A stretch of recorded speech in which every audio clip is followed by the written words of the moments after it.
umphathi lihlelo ingilosi wayibeka uNkulunkulu kulendlu emkayo nebuholi ke bonke obukhona nani nonke bazalwana nginibingelele egameni lika Jesu umsindisi wethu amen. Angibeke kuthi ke nami ngiyabonga ithuba lengitholile kuba ngibela khaya ngitobona umsebenzi lomhle kangaka ngishido ke labe sikhona ekseni wekuthi angicala ukuba lapha kule khaya bafundisi be alliance sebenzisane nabo kahle kakhulu emsebenzini waNkulunkulu babe mazibuko wakwaba ngu General Secretary ngingu-President we-Swaziland Council of Churches namhla silapha nababe Dlamini nayeke ngishidwe ekseni ngathi sivamiseke ukuthi okandaba asilungise inkonzo ekucaleni kweminyaka nasekuphetheni kweminyaka ngiyengibukela ukuthi ngikhetha abafundisi labanjani ngiyathanda lelivi manje ke babe Dlamini ngilomunye bekiye ngimcele na kunemakhosi noma kuhlangene abantu lo thanza livi ngakho ke siyabonga kakhulu ne mphathi Nduku na bonke ubuholi ba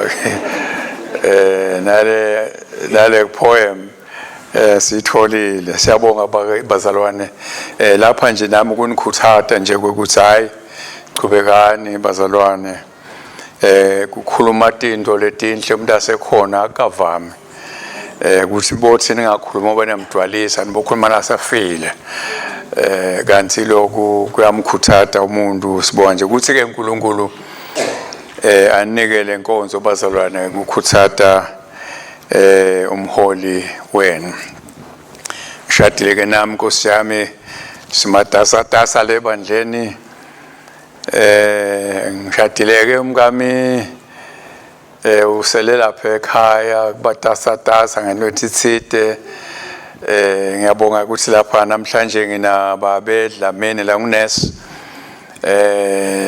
ukhethe ukuthi ka ngishayelele kuba kuneludzaka akasi ibodyguard yami kepha nje ke ngiyabonga namanje ke bakithi euniversity sesina make goodness Mabuza Shabalala ukhona ke is one of the ladies ebandleni naye lomthanza kakhulu uNkulunkulu wamnika isipho uNkulunkulu sekunakekela sekwelusa kunebantu ke ebandleni kakhulu ayebafike lapha abajoin elibandla abanye baphuma kulethi netinkonzo kanjani bese uba ne platform ke nalomunye umzalwane khona la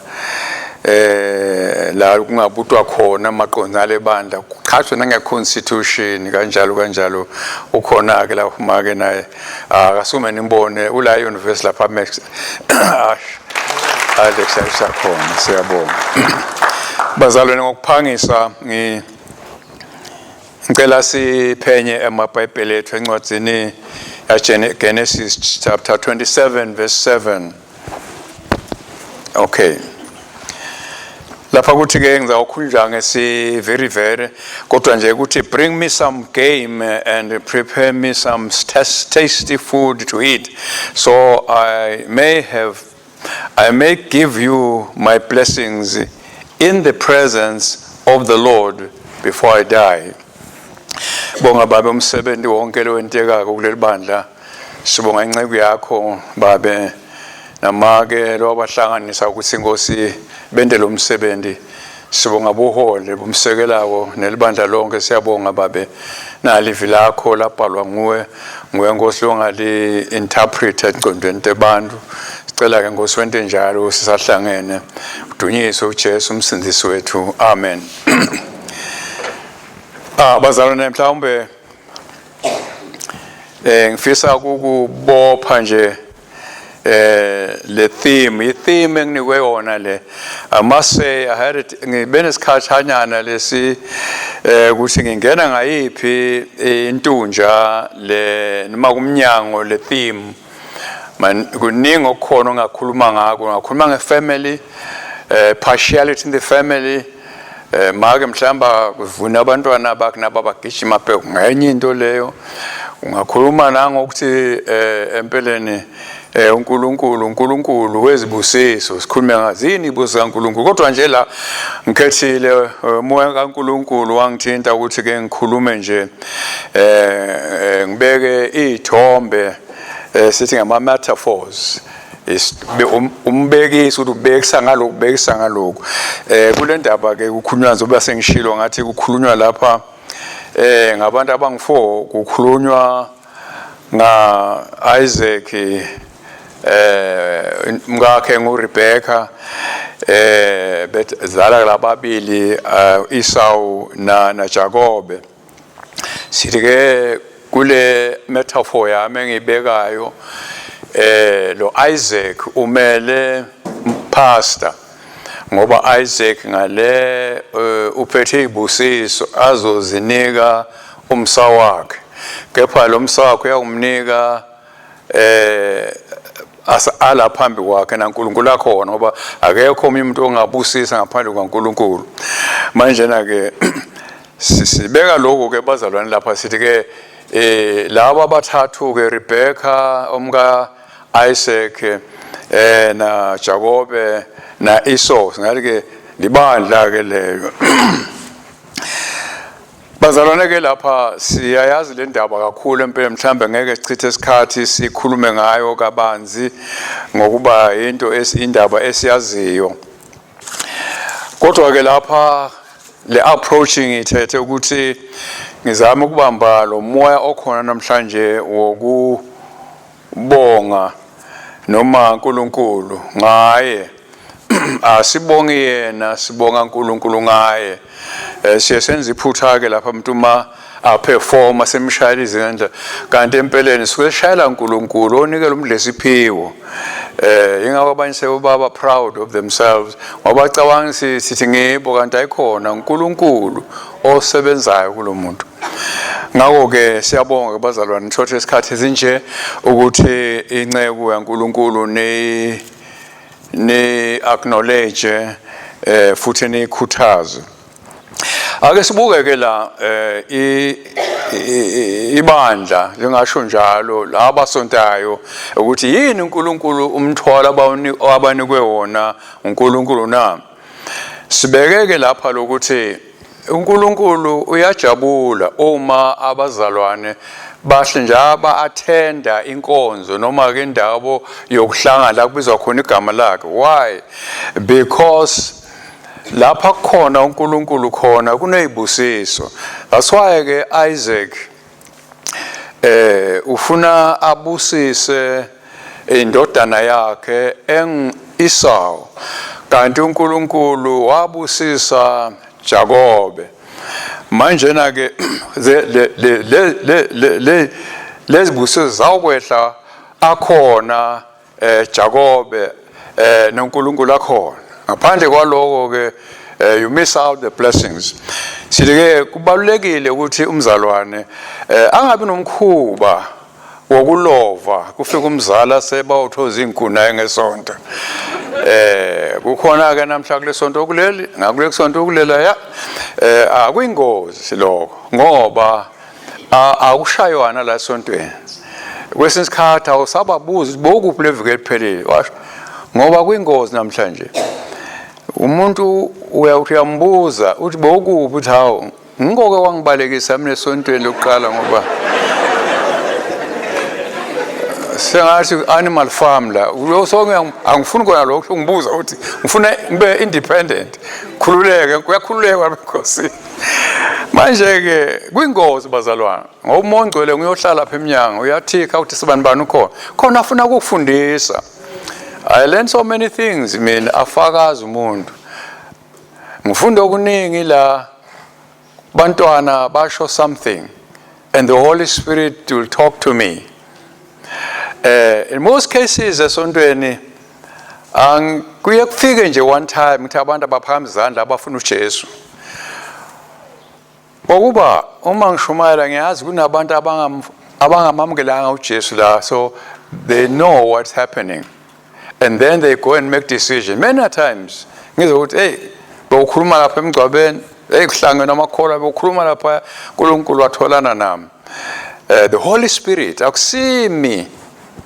As a matter of fact, I don't consider myself a motivational speaker.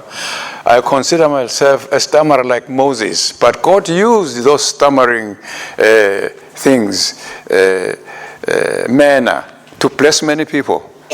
Sengisho ukuthi ke bazalwane ke lokuba lapha kuba uNkulunkulu uyakutreasureisha kakhulu. Phinde futhi ke ngithi ke bazalwane la kule narrative le ekhona sibebekiwe la Esau okufuneka phela abusise I'm sorry, yeah, Esau okufanele abusise Jacob afuna abuse Jacob, but now kwaseba khona ke make lapha Rebecca uyakhonaiva na Jacob ukuthi ke manje uyamuzwa umyeni wakhe ukukhuluma na Esau ukuthi manje na akahamba umfunela inyamazana amphekele isitshula azokudla azombusisa. Yasuka ke lapho indaba bakithi la ngitheke ekseni lapha ke hey bomama bobabe bangangithathi kabi kodwa nje iqiniso lele lithi bomake they are more powerful than men. Because influence is more powerful than tinesnekwepatini. That's why madoda ashaba afazi bawo babula bese siyasebenza. Makane ndaba nalokho. Futhi maka kufuneka balwele ukuthi we want empowerment. They are powered by God. Thank you, Jesus. Buka Adam. Athole zonke ifundiso as a bachelor. Honey bongekho la uNkulunkulu wathi singabokwenza naku yabo, but nge-influence ya Eva waphuma Adam. Kodwa Abraham azi kahle uNkulunkulu umtshelile ukuthi ngiyakubusisa wena okhalweni lakho na Sarah, but wavuma Abraham athi Sarah have a sexual intercourse with my slave. Ungabala uthini Nkosi yami? But read history, that will change your mind. Ukuthi endoda lo mfazi wedelela ngizamxosha nje mina ngithatha abantwana babe ngabami. Abantwana bawuhamba nenina. Because uba influenceile balapha esiswini sakhe mabaphuma abagodla futhi wabeka esubeni. Kuningi nje baba angakwazi okwaziwa umama nabantwana bakhe. Hayi ngoba uyamlaya baba, but they're given by God the influence, the influences. Wenza njalo ke na Rebecca. Angazi Rebecca kodwa I'm sure ukuthi Isaac wamtshela ukuthi hayi hani lapha lokho lama twins ashala pha esiswini alwa nje. uNkulunkulu uthi omdala la uyakhonza omncane. So don't worry. Izizwe ezimbili ziyalwa la. Uyakwazi Isaac lokho. But here is Rebecca. And na Isaac azikahle, but through the influence of the mother namfana naye wangena elbishini ngoba sawubona lapha ukuthi ekugcineni wathatha ibusiso ngendlela wrong. You can do a right thing uyenze wrongly. Manje kwenzeka ke bazalwane la sithi ke i-congregation bazalwane ke banayo responsibility yokuthi babe khona nje phambi kaNkulunkulu. Lokho futhi akujabulisa umfundisi kuphela ngoba really uma ukushumayela is very difficult, tough to be a pastor, very very very tough. Ngoba nasoshumayela solela uNkulunkulu, were you faithful to my word? Sithi ke bazalwane masibeka la sithi ke my pastor sometimes ayacabangela ukuthi umashumayela abantu bala Imbamsa makholwa akabi khona la abakhona ngezidumbu but physically bangabi khona la. You know, umfundisi akamana jike nje ifundiso uya prepareisha ukuthi lesikhathi enginikwa sona ngizawusuka la lebandla ngizalibeka la uya followisha ukuthi uyakubeka ine syllabus yakhe. Manje uma lamakholwa asala athi angekho lapho siyayibuza lawo makholwa angekho asabonakala ngempilo zabo. We've been called by God from darkness to light. We've got to live according to our calling. Manje uma umuntu angasaphili ngendlela yobizwa ekukhanyeni kuyawubonakala kwabasha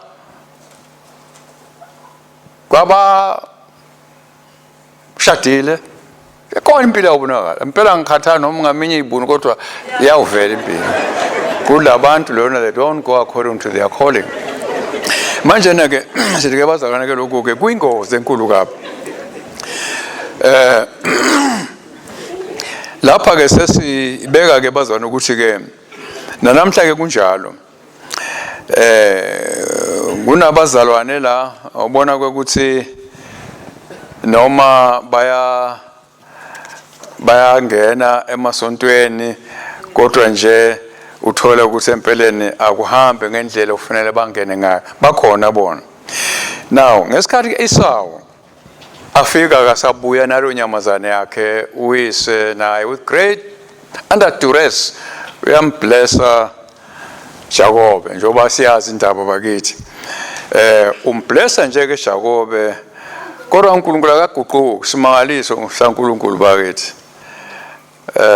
Yabona awuthu ungona uNkulunkulu akufaka emgqonyeni. Isaac uyambusisa Esau. I'm sorry, yambusa Esau. I'm sorry, yambusisa Jacob. Nawo kahamba Jacob uyazi ukuthi manje ayiwenze kabi. Kodwa those blessings were effective. God blessings will always prevail. Noma Jacob azenza noma Isaac akwenza kabi, but God's faithfulness amazing. uNkulunkulu ethembekile. Wabusiswa Jacob. In the first place, wakubusiswa yena. God had orchestrated that. But now why this monkey trick ayidlalayo Jacob nenina? Ngoba lokho kwabe sewona umphumela omubi in the whole family. Wahamba Jacob azange aphinda ambone unini. Esau wamzonda Jacob. Why? It was not supposed to be like that. God's way is done his will. God's will is done his way. Ake sibuke ke bazalwane ngithi nje ngingakisikhathi la sithi beka indaba ke manje ye pastor irresponsibility ye pastor la pastor bazalwane inemsebenzi omkhulu kabi i-congregation ngoba ine vision siyabonga nje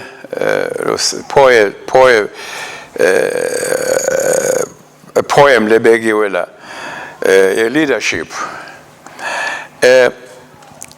leadership endleleni yokukhola noma ke in the Christian realm ayifanane nobuholi basezweni ezweni ayibhatshela abantu umhle kangaka nabakulandela uzwe kumnandi ke bakulandela abantu kanti ekukholweni Jesu uthi nina nivini mina ngumvini nina ngamagala umsebenzi wena is to bear fruit lama fruit adlekayo ya kwenzeka uyipastor angavela ama fruit adlekayo but now I commitment ye pastor is to bear fruit lama fruit ke adliwa abantu bahamba baye khona isihlahla sibabiza wozani lapha noma sesibabanga abantu hey wozani ngaye alliance ngezani lapha ebandleni lakithi lengubo ebovu angikhathali ukuthi kusonto ngaba kuphi if there are fruits the people go there and eat those fruits okubhlungu ukuthi mabasazikhala izithelo masiphezulu kakhulu nisize kwephuke namagala sisale silenge mase basizakele sebahamba ukuthi lesihlahla siphukile igala liphukile siyayibonela sona ukuthi siyawudla kanjani mase ngesikhathi sokuthela. It's tough to be a pastor. Manje ke sibona la le picture lekhona lapha picture representing a pastor ophethe ibusiso njenga Isaac wanikwa uNkulunkulu ukuthi ka dish out yena ke azi confirm empilweni yomuntu. La ngemva kwakhe unemcibisholo kunemukhwa yangena la uyathandaza ngale mhlawumbe uthandazela omunye lapha uzocela umthandazo kepha yena akekho umthandazelayo uzoyibonela. Sike bazalwane ke lapha emabandleni kunecishe amagroup amathathu abantu abakhona. Kukhona labantu laba aba tolerate high pastor. Tolerate ukuthi hey sesiyakhona angaza given enhlambe sesiyakuko lokho. Uya tolerate manje nalapho yanje ngoba kuseduze akakhona ukuya kule indawo. By pain ke kwipastor labo noma ivision ikhona abane uma bacela benze utho abalwe noma bakwenta under duress okwesikhathi bangakwenze vele noma bakhethile bakhona abazana abasebenza ngoba bakhethiwe kukhona abavolunteer. Those people, their special heart, special place in God's heart. Khona igroup yesibili yona ke sibili yona ke the half-hearted ba cooperator kusasa may not cooperate ngoba it's your will. Pastor ngeke futhi athi cooperator wena noma ashuma lapha khona abanga cooperate la ngeke abenze ba cooperate. Sekhona igroup yesithathu le group yesithathu ke lebakithi la ngabantu aba collaborate lo collaborate bayifaka inyandana bayithi bazijika wonke ba honor up umsebenzi, they own up the job. Yeah, uma nje kuthiwa kuyakhiwa hayi bathi ushilo kantaba bayilahla wonke. Those are a delight bayinjabulo yaNkulunkulu nenjabulo yepastor futhi ngoba lokho khombisa growth kulo muntu understand ukuthi he has been given a gift azoserve libandla. That's why gifts are given out. And you and I are responsible for lo kasinike kona uNkulunkulu to operate until he comes. Sizobuzwa ukuthi senzeni ngalokho asiphe kona uNkulunkulu. You are not in this church by mistake. No. Awuthi kwazi wafuna ngibe kuphi nje. Khona abanye bathi bakhona ukuthi yazi bafuna kuya kwenye indawo. It's not right. Ngileke group yesithathu bazalwane engikhuthazayo njengoba nginibona nani nesemsebenzini nje beneke nikwenze lokho mhlambe ungasuka enhlizweni zenu ngoba ngasuka enhlizweni yakho impela umsize ngikulakusize ngoba you can't force a person to love. It's an intrinsic value. Now when you repent, God pours the Holy Spirit pours his love into our hearts. Ngibuke ke pastor's responsibility bese ngithi ke pastor's responsibility with regard to custodianship of God's word. I must say it's tough to be a pastor. Ngoba uthunywa ngumuntu, uphethe into yomuntu, kufuneka edlulise kwabanye abantu. Nawo bayayemukela into abayemukela lonto but ushilo uNkulunkulu. That's why being a pastor is very difficult. Ngoba lento uyishumala eqedle wena kuqala uyalena nje na athi uNkulunkulu kodwa ungayishumela into ongayiphili ungashumela ngokuthanda uNkosikazi umphatha lephu angimaje neNkulunkulu kanti abafazi ba powerful aphinda abe ngakubo ngoba angasibenza njalo influence uNkulunkulu ngoba uthi maniqabene mngama angeke lokushuma manje ngicela ielder ayishumayele ngoba akezwa. Okay. Bazalwane ke la pastor inikwe umsebenzi omkhulu la yokwedlulisela ibusiso njenga Isaac ngoba ngishilo ke metaphor yami ngibeka Isaac is a custodian of God's blessing. Inkonzo yakhe nje abekelwa yona ukuthi uNkulunkulu ufuna ukudala isizwe esisha, and therefore uzawudala through this way ngendlela yakhe. Uyawubusisa Jacob manje nako kasakhona ke uyakubusisa hayi ayedwana, but God must be there. Ibusiso ke ba sengishilo ngathi the word of God is inherent of blessing. Ngila ibuso zakhe sikhona khona.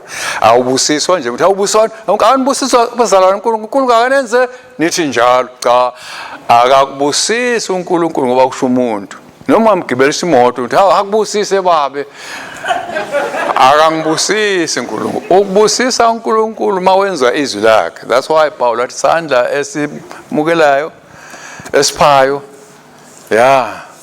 Let's buswa ngilo samukelayo. You are doing God's word. Each time you go to God's word, you embrace blessings. Bazalwane ke ngicela ukuthi inkosi yami that's the message I have for you today. Ukuthi ke sisakhonza abazalwane ebandleni.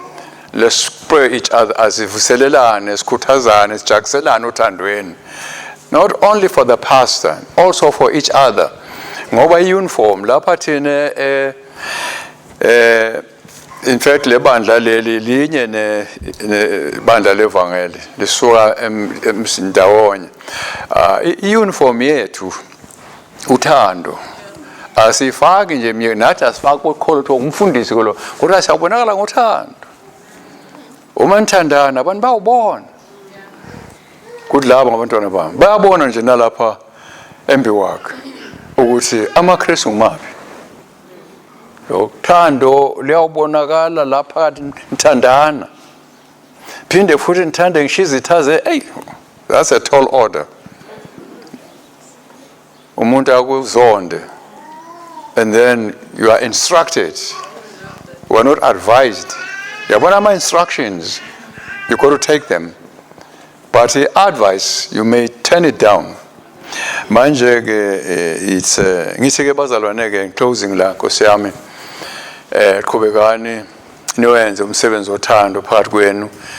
Nijakiselane ngemsebenzi yothando. Especially ke lo msebenzi enwenze lo mhle kangaka.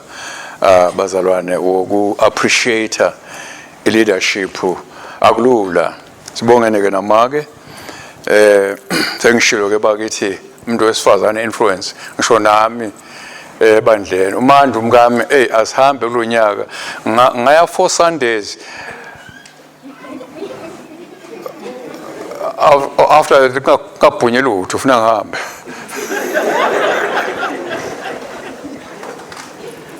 siyabonga make ku ngoba iswep ibhaxa ishaya lapha ziyakwapela ishaya ngale futhi mama uzizwa kahle hey baphathe kahle niphathe kahle nje lo mama Nkosi ngoba namphatha kabi ngasa ungabhunyi ngelila influence siyabonga bazalwane uNkulunkulu abe nani amen babe siyabonga baba wethu omuhle kuseni kuhlangana la ngomsebenzi wothando impela Nkosi sifakazela kona lokho ukuthi wasisindisa mhla sisindiswa wathela uthando lwakho enhlizweni zethu sithanda ungazenzisi hayi kuphela thina sodwana kodwa sithande inceke yakho